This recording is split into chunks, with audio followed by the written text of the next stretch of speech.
ಇವರು ಮನೆ ಬಿಟ್ಟು ಬಂದಿದ್ರು. ಬೆಳಗಾಮಿಂದ ಅವರು ಪಕ್ಕದ ಮನೆಯವರು ಕೆಲಸ ಕೊಡಿಸ್ತೀನಿ ಅಂತ ಹೇಳಿ ಮೋಸ ಮಾಡಿದ್ದಾರೆ. ಅದಕ್ಕೆ ನಾನು ಇವರಿಗೆ ಹೊಸ ಬಟ್ಟೆ ಹಾಕ್ಸಿ ಊಟ ಕೊಡಿಸಿ ಟ್ರೈನ್ಗೆ ಹತ್ಸಿ ಬಂದಿದ್ದೆ. ಆದರೆ ಇವರು ನಾನು ಆಚೆ ಬಂದಮೇಲೆ ಊರಿಗೆ ಹೋಗ್ದಿರಾ ಟ್ರೈನ್ ಇಳಿದು ವಾಪಸ್ ಬಂದಿದ್ದಾರೆ. ಏನಕ್ಕೆ ಬಂದಿದ್ದಾರೆ ಅಂದರೆ ಈ ಪೂರ್ತಿ ವಿಡಿಯೋ ನೋಡಿ. ರೀಸೆಂಟಾಗಿ ನಾನು ಕೆಲಸದ ಮೇಲೆ ಮೆಜೆಸ್ಟಿಕ್ ಕಡೆಗೆ ಹೋಗ್ತಿದ್ದೆ. ಅಲ್ಲಿ ಸಿಗ್ನಲ್ ಅಲ್ಲಿ ನಿಂತಿದ್ದಾಗ ಈ ಪರ್ಸನ್ ಅಬ್ಸರ್ವ್ ಮಾಡಿದೆ. ಅವರು ತುಂಬಾನೇ ಮೆಂಟಲಿ ಡಿಸ್ಟರ್ಬ್ ಆಗಿದ್ರು ಅಂತ ಅನಿಸ್ತು. ಮತ್ತೆ ನೋಡೋಕ್ಕೂ ಯಂಗಾಗಿ ಕಾಣಿಸ್ತಾ ಇದ್ರು. ಅಲ್ಲಿ ಕೆಲವ್ರನ್ನ ಕೇಳಿದೆ, ಇವ್ರು ಏನಾದರೂ ಗೊತ್ತಾ ನಿಮಗೆ ಅಂತ. ಇಲ್ಲ, ಇವ್ರು ಯಾರು ಅಂತ ಗೊತ್ತಿಲ್ಲ, ಆದರೆ ನಿನ್ನೆಯಿಂದ ಇಲ್ಲೇ ಕೂತಿದ್ದಾರೆ ಅಂತ ಹೇಳಿದ್ರು. ಈ ಥರ ಎಲ್ಲ ಕೇಳಿದ್ಮೇಲೆ ಮತ್ತೆ ಕಣ್ಣಾರೆ ನೋಡಿದ್ಮೇಲೆ ನಾನು ಡಿಸೈಡ್ ಆಗಿದ್ದು ಒಂದೇ, ನನ್ನ ಕೈಲಿ ಏನಾಗುತ್ತೋ ಅದನ್ನೇ ಹೆಲ್ಪ್ ಮಾಡಬೇಕು ಅಂತ. ನಾನು ಇವ್ರನ್ನ ಅಪ್ರೋಚ್ ಮಾಡ್ತಾ ಇದ್ದಂಗೆ, ಏನಾದರೂ ಆಯ್ತಾ ನಿಮಗೆ, ಎಲ್ಲಿಂದ ಬಂದಿರೋದು ನೀವು, ಯಾಕೆ ಈ ಥರ ಇಲ್ಲಿ ಕೂತಿದ್ದೀರಾ, ಮತ್ತು ಅವ್ರನ್ನ ನೋಡ್ತಾ ಇದ್ರೇ ಸ್ವಲ್ಪ ಬೇಜಾರಾಗೋಯ್ತು ನನಗೆ. ತುಂಬಾ ಇನ್ನೋಸೆಂಟ್ ಆಗಿದ್ರು, ಏನೂ ಗೊತ್ತಿಲ್ಲ ಅವ್ರಿಗೆ. ಏನಾಯ್ತಪ್ಪ, ಆರಾಮಾಗಿದೆಯಾ? ಎಲ್ಲಿಂದ ಬಂದಿರೋದು? ಬೆಳಗಾಮ. ಏನಕ್ಕೆ ಇಲ್ಲಿ ಬಂದಿದ್ದಾರೆ ಅಂದರೆ ಕೆಲಸ ಸಿಗುತ್ತೆ ಅಂತ ಬಂದಿದ್ದಾರೆ ಬೆಂಗಳೂರಲ್ಲಿ. ಅವ್ರ ಪಕ್ಕದ ಮನೆಯವರು ಬೆಂಗಳೂರಿಗೆ ಬಾ, ನಾನು ಕೆಲಸ ಕೊಡಿಸ್ತೀನಿ ಅಂತ ಹೇಳಿ ರಾಂಗ್ ನಂಬರ್ ಕೊಟ್ಟು ಮೋಸ ಮಾಡಿದ್ದಾರೆ. ಅವ್ರು ಯಾವ ನಂಬರ್ ಕೊಟ್ಟಿದ್ರು ಆ ನಂಬರ್ಗೆ ಕಾಲ್ ಮಾಡಿದ್ರು ಕೂಡ ಕೆಟ್ಟದಾಗೆ ಬೈದ್ರಂತೆ ಇವ್ರಿಗೆ. ಇವ್ರು ತುಂಬಾ ಬೇಜಾರಾಗಿ ಹೋಗಿದ್ರು. ಇವ್ರಿಗೆ ಏನು ಮಾಡಬೇಕು ಅಂತ ಗೊತ್ತಾಗಿಲ್ಲ. ವಾಪಸ್ ಊರಿಗೆ ಹೋಗಬೇಕು ಅಂದರು ಕೈಯಲ್ಲಿ ಕಾಸಿಲ್ಲ. 2 ಡೇಸಿಂದನೂ ಊಟನೂ ಮಾಡಿಲ್ಲ ಇವರು. ಕೆಲಸ ಹುಡುಕ್ತಾ ಬಂದಿದ್ಯಾ? ಸಿಕ್ಕಿಲ್ವಾ ಯಾವ್ದನು? ಎಷ್ಟು ದಿನ ಆಯ್ತು ಬಂದು? ಊಟ ಮಾಡಿಲ್ವಾ ನೀನು? ಯಾರು ಕೆಲಸ ಸಿಗುತ್ತೆ ಅಂತ ಹೇಳಿದ್ ನನಗೆ? ಯಾರು ನಿಮ್ಮ ಮನೆ ಹತ್ರ? ಹಂಗಲ್ಲ ಹೇಳ್ದೆ ಕೇಳ್ದೆ ಬರಬಾರ್ದು ಕಣೋ. ಎಷ್ಟು ವಯಸ್ಸು? 21 ವಯಸ್ಸು ನಿಂಗೆ?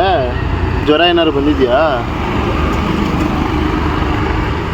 ನನಗೆ ತುಂಬ ಬೇಜಾರಾಗಿದೆ. ಏನಂದರೆ ಅಪ್ಪ ಇಲ್ಲ, ಅಮ್ಮ ಮತ್ತು ತಮ್ಮ ಇದ್ದಾನೆ. ತಮ್ಮ ಇನ್ನೂ ಓದ್ತಿದ್ದಾನೆ. ಊರಲ್ಲಿ ಹೊಲ ಕೂಡ ಇದೆ. ಅದನ್ನೆಲ್ಲ ಬಿಟ್ಟು ಯಾರನ್ನೋ ನಂಬಿ ನಾನು ಕೆಲಸ ಕೊಡಿಸ್ತೀನಿ ಅಂತ ಹೇಳಿ ಮೋಸ ಮಾಡಿದ್ರಲ್ಲ, ಇವರಿಗೆ ತುಂಬಾ ಮೆಂಟಲಿ ಡಿಸ್ಟರ್ಬ್ಡ್ ಆಗೋಗಿದ್ರು ಇದೆಲ್ಲ ನೋಡಿ.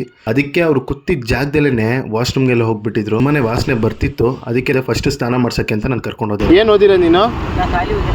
ಏನೂ ಹೋಗಿಲ್ಲ. ಫೋನ್ ಐತಾ? ಮತ್ತೆ ಮನೇಲಿ ಹೆಂಗೆ ಹೇಳ್ಬಿಟ್ಟು ಬರ್ತೀನಿ ನೀನು? ಮನೇಲಿ ಫೋನ್ ಇದೆಯಾ? ನಂಬರ್ ಗೊತ್ತಿಲ್ಲ. ಸರಿ ಆಯ್ತು, ಬಾ ಸ್ನಾನ ಮಾಡಿಸ್ತೀನಿ ಬಾ. ಹಂಗೆ ಯಾವತ್ತೇ ಆಗಲಿ ಹೇಳ್ದೆ ಕೇಳ್ದೆ ಮನೆ ಬಿಟ್ಟು ಬರಬಾರ್ದು, ಅರ್ಥ ಆಯ್ತಾ? ಊರಿಗೆ ಹೋಗ್ತೀಯಾ? ಕಲಿಸ್ಕೊಡ್ತೀನಿ. ಊರಿಗೆ ಹೋಗ್ತೀಯಾ? ಫಸ್ಟ್ ಸ್ನಾನ ಮಾಡುವಂತಿಲ್ಲ. ಸ್ನಾನ ಮಾಡಿಬಿಟ್ಟು ನಿಂಗೆ ಬಟ್ಟೆ ಗಿಟ್ಟೆ ಎಲ್ಲ ಕೊಡಿಸ್ತೀನಿ. ಊರಿಗೆ ಹೋಗ್ಬಿಡು. ಇಲ್ಲಿ ಯಾರನ್ನೂ ನಂಬೇಡ, ಅರ್ಥ ಆಯ್ತಾ? ಬಾ. ಪಕ್ಕದಲ್ಲೇ ಸುಲಭಾತ್ ಕಾಂಪ್ಲೆಕ್ಸ್ ಇತ್ತು. ಇವ್ರಿಗೆ ಶಾಂಪೂ ಮತ್ತು ಸೋಪೆಲ್ಲ ತೊಗೊಂಡು ನೀವು ಸ್ನಾನ ಮಾಡ್ತಾ ಇರಿ, ನಾವು ಬಟ್ಟೆ ಹೋಗಿ ತೊಗೊಂಬರ್ತೀವಿ ಅಂತ ಹೇಳಿ ಅಲ್ಲಿಂದ ಹೋದ್ವಿ ನಾವು. ರಮೇಶ, ನೀನು ಸ್ನಾನ ಮಾಡಿ ಆಚೆ ನಿಂತಿರೋ, ನಾನು ಹೋಗಿ ನಿನಗೆ ಬಟ್ಟೆ ತೊಗೊಂಬರ್ತೀನಿ. ಎಲ್ಲೂ ಹೋಗ್ಬಾರ್ದು, ಸರಿನಾ? ಇಲ್ಲೇ ಇರಬೇಕು. ನಿನ್ನ ಬ್ಯಾಗ್ ಇಲ್ಲೇ ಹೊರಗಿದೆ, ಹುಷಾರು. ಬ್ಯಾಗ್ ಹೊರಗಿದೆ. ಬಟ್ಟೆ ಫುಲ್ಲು ವಾಸನೆ ಹೊಡಿತಿದೆ. ಲೈಕ್ ಟಾಯ್ಲೆಟ್ ವಾಶ್ರೂಮ್ ಎಲ್ಲ ಅದರಲ್ಲೇ ಆಗೋಗಿದೆ ಅಂತ ನನ್ನ ಅನ್ಸುತ್ತೆ. ಅದಕ್ಕೆ ಒಂದು ಟೀ ಶರ್ಟು, ಒಂದು ಪ್ಯಾಂಟು ಅವ್ನಿಗೆ ತಂದು ಕೊಡೋಣ ಅಂತ ಅಲ್ವಾ. ಬನ್ನಿ. ಹತ್ರದಲ್ಲೇ ಬಟ್ಟೆ ಅಂಗಡಿ ಇತ್ತು. ಕಾಟನ್ ಬೆಸ್ಟ್ ಅಂತ ಹೇಳಿ ಟೀ ಶರ್ಟ್ ಮತ್ತು ಟ್ರ್ಯಾಕ್ ಪ್ಯಾಂಟ್ ತೊಗೊಂಡ್ವಿ. ಟ್ರಾವೆಲ್ ಮಾಡೋಕ್ಕೆ ಕಂಫರ್ಟಬಲ್ ಇರುತ್ತೆ ಅಂತ. ಸಾಕಿಷ್ಟ ಅಲ್ವಾ? ನೋಡೋಣ, ಇದು ಚೆನ್ನಾಗಿತ್ತು. ಹಾಂ, ಟ್ರ್ಯಾಕ್ ಪ್ಯಾಂಟ್ ಥರ ಬೇಡ ಅಲ್ಲ, ಕಾಟನ್ ಇರಲಿ. ಮೊದಲೇ ಬಿಸಿಲು, ಬೆಳಗಾಂ ಕಳ್ಸೋದಲ್ವಾ. ಬ್ಲ್ಯಾಕ್ ಬೇಡ. ಇದಾಗೆ ಚೆನ್ನಾಗಿತ್ತಲ್ಲ? ಚೆನ್ನಾಗಿತ್ತು. ಕಾಟನ್ ಅಲ್ಲ, ಕಾಟನ್ ಸಾಕಲ್ಲ? ಸಾಕು ತಗೋ, ಕಾಟನ್ ಇನ್ನೂ ಮಸ್ತಾಗಿದೆ. ಗೈಸ್, ಬಟ್ಟೆ ತೊಗೊಂಡಿದ್ದಾಯಿತು. ಆ ಹುಡುಗನ ಏನಿದ್ರು ಬೆಳಗಾಮಿಗೆ ಕಳ್ಸೋದಷ್ಟೇ. ಅವ್ನಿಗೆ ಇನ್ನೊಂದೇನೆಂದರೆ ನಂಬರೇ ಗೊತ್ತಿಲ್ಲ ಅವ್ರದ್ದು. ಅವ್ರ ಮನೆಯವ್ರದ್ದು ನಂಬರೇ ಗೊತ್ತಿಲ್ಲ. ನಮಗೆ ಬೆಳಗಾಮಿಗೆ ಕಳಿಸಿ ನಾನು ಅಲ್ಲಿಂದ ಹೋಗ್ತೀನಿ ಅಂತ ಹೇಳಿದ್ದಾನೆ. ಇಲ್ಲಾಂದರೆ ಕೆಲಸ ಕೊಡಿಸಿ ಅಂತ ಸ್ಟಾರ್ಟಿಂಗು. ಬಟ್ ಅವನು ಇರೋ ಅಮಾಯಕಕ್ಕೆ ಎಲ್ಲರೂ ಮೋಸ ಮಾಡ್ತಾರೆ ಅಲ್ಲ ನಮ್ಮ ಮಚ್ಚ? ಇರೋಕ್ಕೆ ಜಾಗ ಇಲ್ಲ. ಮತ್ತು ಇಲ್ಲ, ತುಂಬ ಮೋಸ ಮಾಡಿಬಿಡ್ತಾರೆ. ಯೂಸ್ ಮಾಡ್ಕೊಂಬಿಟ್ಟವನ್ನ ಮೋಸ ಮಾಡೋರು ಜಾಸ್ತಿ ಇರ್ತಾರೆ. ಬೆಳಗಾಮಿಂದ ಅವ್ರಿಗೆ ಗೊತ್ತಂತೆ ಊರಿಗೆ ಹೋಗೋದು ಗೊತ್ತಂತೆ. 2 ದಿನದ ಊಟ ಮಾಡಿಲ್ವಂತೆ. ನನಗೆ ಅದು ತುಂಬ ಬೇಜಾರಾಗಿತ್ತು. ಅದಕ್ಕೆ ಅವ್ನಿಗೆ ಊಟ ಕೊಡಿಸ್ಬಿಟ್ಟು ಡೈರೆಕ್ಟು ಬೆಳಗಾಮಿಗೆ ಕಳಿಸ್ಬಿಡೋಣ. ಓಕೆ ಗಾಯ್ಸ್, ಆದರೆ ಯಾರು ಮೋಸ ಹೋಗಬೇಡಿ.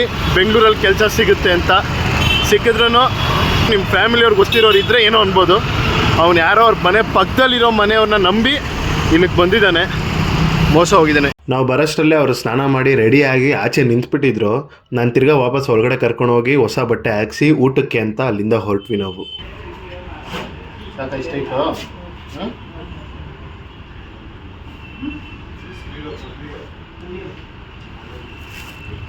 ಒಳಗಡೆ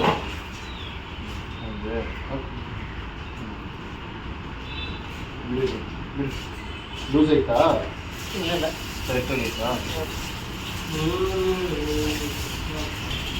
ಹುಡುಗ ಇರೋ ಥರ ಕಾಣಿದೆ.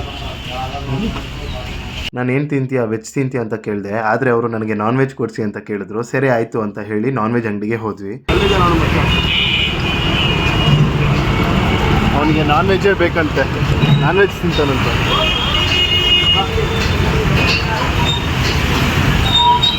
ಅಲ್ಲೂ ಕೂಡ ರೈಸ್ ಬೇಡ ನನಗೆ, ರೂಢಿ ಇಲ್ಲ ತಿಂದು, ನನಗೆ ರೊಟ್ಟಿ ಇಲ್ಲ ಪರೋಟ ಕೊಡಿಸಿ ತಿಂತೀನಿ ನಾನು ಅಂದರು. ಸರಿ ಆಯಿತು, ನಿಮ್ಗೇನು ಬೇಕೋ ಅದು ತೊಗೊಳ್ಳಿ, ನಾನು ಕೊಡಿಸ್ತೀನಿ ಅಂತ ಹೇಳಿದೆ.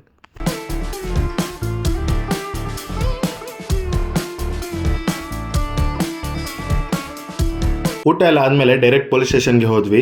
ರಮೇಶ್ ಅನ್ನೋರು ನಮಗೆ ಸಿಕ್ಕಿದ್ರು. ಬೆಳಗಾಮಿಂದ ಬಂದಿದ್ದಾರೆ, ಕೆಲಸ ಸಿಗುತ್ತೆ ಅಂತ ಹೇಳಿ ಮೋಸ ಹೋಗಿದ್ದಾರೆ. ಅದಕ್ಕೆ ನಾವು ಇವರಿಗೆ ಬಟ್ಟೆ ಮತ್ತು ಊಟ ಎಲ್ಲ ಕೊಡಿಸಿದ್ವಿ. ಊರಿಗೆ ಹೋಗೋಕ್ಕೆ ಕಾಸಿಲ್ಲ ಅಂದರು. ನಾವೇ ಬಸ್ಸು ಇಲ್ಲಾಂದರೆ ಟ್ರೈನಲ್ಲಿ ಕಳಿಸ್ತೀವಿ ಅವರ ಊರಿಗೆ ಅಂತ ಒಂದು ಲೆಟ್ರ್ ಬರ್ಸಿದ್ವಿ, ಸೇಫರ್ ಸೈಡ್ ಇಲ್ಲಿ ಅಂತ. ಆಮೇಲೆ ಪೊಲೀಸರು ಕೂಡ ಹೇಳಿದ್ರು, ಬೆಂಗಳೂರಿಗೆ ವಾಪಸ್ ಬರಬಾರ್ದು, ನೀನು ಊರಲ್ಲೇ ಇರು, ಮತ್ತು ಮಧ್ಯದಲ್ಲಿ ಎಲ್ಲೂ ಕೂಡ ಇಳಿಬೇಡ ಅಂತ ಹೇಳಿದ್ರು. ಏನು ಹೇಳಿದ್ರು ಪೊಲೀಸವರು? ಇಳಿಬೇಡ ಅಂತ ಹೇಳಿದ್ರು. ಇಳಿಬೇಡ ಅಂತ ಹೇಳಿದ್ದಾರೆ ಮಧ್ಯದಲ್ಲಿ. ಬಸ್ ಆಗಲಿ, ಇವಾಗ ಬಸ್ ಆಗಲಿ ಟ್ರೈನ್ ಆಗಲಿ ಯಾವುದು ತಕ್ಷಣ ಸಿಗುತ್ತೋ ಆ ಎರಡರಲ್ಲಿ ಹತ್ತಿಸ್ತೀವಿ. ಹುಷಾರಾಗಿ, ಎಲ್ಲೂ ಇಳಿಬಾರ್ದು, ಅರ್ಥ ಆಯ್ತಾ? ನಮಗೆ ಬಸ್ ಸಿಗಲಿಲ್ಲ, ನೈಟ್ 9:30 ಅಂತ ಹೇಳಿದ್ರು. ಅದಕ್ಕೆ ನಾವು ಡೈರೆಕ್ಟ್ ರೈಲ್ವೆ ಸ್ಟೇಷನ್ಗೆ ಹೋದ್ವಿ. ಅಲ್ಲಿ ಈವ್ನಿಂಗ್ 5 ಗಂಟೆಗಿದೆ ಅಂತ ಹೇಳಿದ್ರು. ಟಿಕೆಟ್ ತೊಗೊಂಡ್ಬಿಟ್ವಿ. ಆಮೇಲೆ ನೈಟ್ ಊಟ ಏನು ಮಾಡ್ತಾನೆ, ಮಧ್ಯದಲ್ಲಿ ಎಲ್ಲರೂ ಇಳಿದ್ಬಿಟ್ರೆ ಕಷ್ಟ ಆಗುತ್ತೆ ಅಂತ ಹೇಳಿ ಮೊದಲೇ ರೈಸ್ ತಿನ್ನಲ್ಲ ಇವರು. ಅದಕ್ಕೆ 2 ಪ್ಲೇಟ್ಸ್ ಚಪಾತಿ ಪಾರ್ಸಲ್ ಮಾಡಿಸ್ಕೊಂಡ್ವಿ ಅಲ್ಲಿಗೆ. ಅನ್ನನೇ ತಿನ್ನಲ್ವ ನೀನು? ಅನ್ನನೇ ತಿನ್ನಲ್ವಾ? ಏನು ತಿಂತೀಯಾ? ಚಪಾತಿ, ಆಮೇಲೆ ರೊಟ್ಟಿ, ಆಮೇಲೆ ಮಣ್ಣಿಗೆ, ಏನ ಸಾರು ಸಾರು ಸಾರು ಸಾರು ಕುಡಿತೀಯಾ? ಹಾಂ. ಸರಿ ಸರಿ. ಟ್ರೈನಲ್ಲೂ ಅಷ್ಟೇ, ಹತ್ತ ಮೇಲೆ ಕೆಳಗಡೆ ಇಳಿಬಾರ್ದು, ಬೆಳಗಾಂಗೆ ಹೋಗೋದ್ರು, ಅರ್ಥ ಆಯ್ತಾ? ಇನ್ನೂ ಟ್ರೈನ್ ಬಂದಿರಲಿಲ್ಲ. ರೈಲ್ವೆ ಸ್ಟೇಷನಲ್ಲಿ ಕೂತಿದ್ವಿ. ನಾನು ಏನೇ ಅಂದ್ರೂ ಇವರು ಹ್ಞೂ ಸರಿ ಆಯಿತು ಹ್ಞೂ ಅಂತಲೇ ತಲೆ ಉಗಿಸ್ತಾ ಇದ್ರು. ನಾನು ಅಂದ್ಕೊಂಡೆ ಮೆಂಟಲಿ ಡಿಸ್ಟರ್ಬ್ ಆಗಿರ್ತಾರೆ, ಈ ಥರ ಎಲ್ಲ ಮೋಸ ಆಯ್ತಲ್ಲ, ಅದಕ್ಕೆ ಅಷ್ಟು ಮಾತಾಡ್ತಿಲ್ಲ ಅಂತ ಅಂದ್ಕೊಂಡೆ. ಆಮೇಲೆ ಟ್ರೈನ್ ಬಂತು, ಮಧ್ಯದಲ್ಲಿ ಕೂತ್ಕೊಳ್ಳಲ್ಲ ಅಂತ ಹೇಳಿದ್ರು. ಸರಿ ಆಯಿತು ಅಂತ ಪಟ್ ಅಂತ ಬೇರೆ ಕಡೆ 2 ಸೀಟ್ಸ್ ಇರೋ ಕಡೆನೇ ಕೂರಿಸಿದ್ವಿ. ಬ್ಯಾಗ್ ಇಲ್ಲಿರುತ್ತೆ, ಆಯ್ತು ಬಿಡ. 2-3 ಸಲ ಬಂದವನು. ಎಲ್ಲ ಬುದ್ಧಿವಾದನೂ ಹೇಳಿದೆ, ಇನ್ನೊಂದ್ಸಲಿ ಬರಬೇಡ, ಬೆಂಗಳೂರಲ್ಲಿ ಇರೋಕ್ಕಾಗಲ್ಲ ನಿನಗೆ, ನೀನು ಬೇರೆ ಓದಿಲ್ಲ, ಅಮ್ಮನ ಜೊತೆ ಮತ್ತು ತಮ್ಮನ ಜೊತೆ ಇರು, ಹೊಲದಲ್ಲಿ ಕೆಲಸ ಮಾಡು ಅಂತೆಲ್ಲ ಹೇಳಿದೆ. ಪಕ್ಕದಲ್ಲಿ ಒಬ್ರು ಇದ್ರು, ಅವರು ಕೂಡ ಬೆಳಗಾಂಗೆ ಹೋಗ್ತಿದ್ರು. ಅವ್ರಿಗೂ ಕೂಡ ಹೇಳಿದೆ, ಇವರು ಬೆಳಗಾಂಗೆ ಬರೋವರೆಗೂ ಸ್ವಲ್ಪ ನೋಡ್ಕೊಳ್ಳಿ, ಏನಾದರೂ ಕೇಳಿದ್ರೆ ತಿಂಡಿ ಸ್ವಲ್ಪ ಕೊಡಿಸಿ ಅಂತಲೂ ಹೇಳಿದೆ ಅವ್ರಿಗೆ. ಅವರು ಬೆಳಗಾಂ ಇಳಿತಾರಂತೆ, ಅವ್ರ ಜೊತೆನೇ ಬೆಳಗ್ಗೆ ಇಳಿ, ಓಕೆನಾ? ಅವ್ರು ಹೇಳ್ತಾರೆ ನಿನಗೆ ಯಾವ ಟೈಮ್ ಅಂತ. ಕಿತ್ತನೆ ಬಜೆ ಆಯ್ತು ಬೋಲ್ದು, ಟೀಕೆ? Thank you bye. ಬಲ್ಲ, ಹುಷಾರು. ಹಾಂ, ಬರಬಾರ್ದು ಊರಿಂದ. ಬಾಯ್. ಕೂತಿರೋ ಪೋಸ್ ನೋಡ್ರಿ ಅಮ್ಮ. ಆಯ್ತು ಬಾಯ್. ನೀನು ನೀರಾನೆ ಬಿಡ, ಆಯ್ತಾ? ಬಾಯ್ಪಾ. ನಾನು ಒಂದೇ ಅಂದ್ಕೊಂಡಿದ್ದು, ಒಂದು ಒಳ್ಳೆ ಕೆಲಸ ಮಾಡಿದ್ದೀನಿ, ಆ ಹುಡುಗನ ಊರಿಗೆ ಕಳಿಸಿ ಅವ್ರ ಅಮ್ಮನ ಜೊತೆ ಚೆನ್ನಾಗಿರ್ತಾನೆ ಅಂತ ಖುಷಿ ಇತ್ತು ನನಗೆ. ಆದರೆ ನಾವು ಅಲ್ಲಿಂದ ಹೊರಟ ಮೇಲೆ ಆ ಹುಡುಗ ಕೂಡ ಟ್ರೈನ್ ಇಳಿದು ಆಚೆ ಬಂದುಬಿಟ್ಟಿದ್ದ. ನಾನು ಮತ್ತು ನನ್ನ ಫ್ರೆಂಡ್ ಒಂದು ಒಳ್ಳೆ ಕೆಲಸ ಮಾಡಿದ್ದೀವಿ ಅಂತ ವೀಡಿಯೋದಲ್ಲಿ ಹೇಳ್ಕೊಂಡು ಬರ್ತಾ ಇದ್ವಿ. ಆಮೇಲೆ ನೋಡಿದ್ರೆ ಸ್ಕೈ ಬಕ್ಕಲ್ಲಿ ಇವರು ನಿಂತಿದ್ರು. ನನಗೆ ತುಂಬಾ ಕೋಪ ಬಂದಿತ್ತು. ಇಷ್ಟೆಲ್ಲ ಮಾಡಿದ್ರು ಮತ್ತು ಬುದ್ಧಿವಾದನೂ ಹೇಳಿದ್ರು, ಇವ್ನಿಂಗೆ ಮಾಡಿಬಿಟ್ನಲ್ಲ ಅಂತ ತುಂಬಾ ಕೋಪ ಬಂದಿತ್ತು ನಮಗೆ. ನಮ್ಮನ್ನ ನೋಡಿದ್ಮೇಲಂತೂ ಅಳ್ತಿದ್ದ ಅವನು, ನಾನು ಹೋಗ್ತೀನಿ ಊರಿಗೆ, ತಿರ್ಗಾ ಹೋಗ್ತೀನಿ ಅಂತ. ನಂಗೆ ನಂಬಿಕೆನೇ ಇರಲಿಲ್ಲ.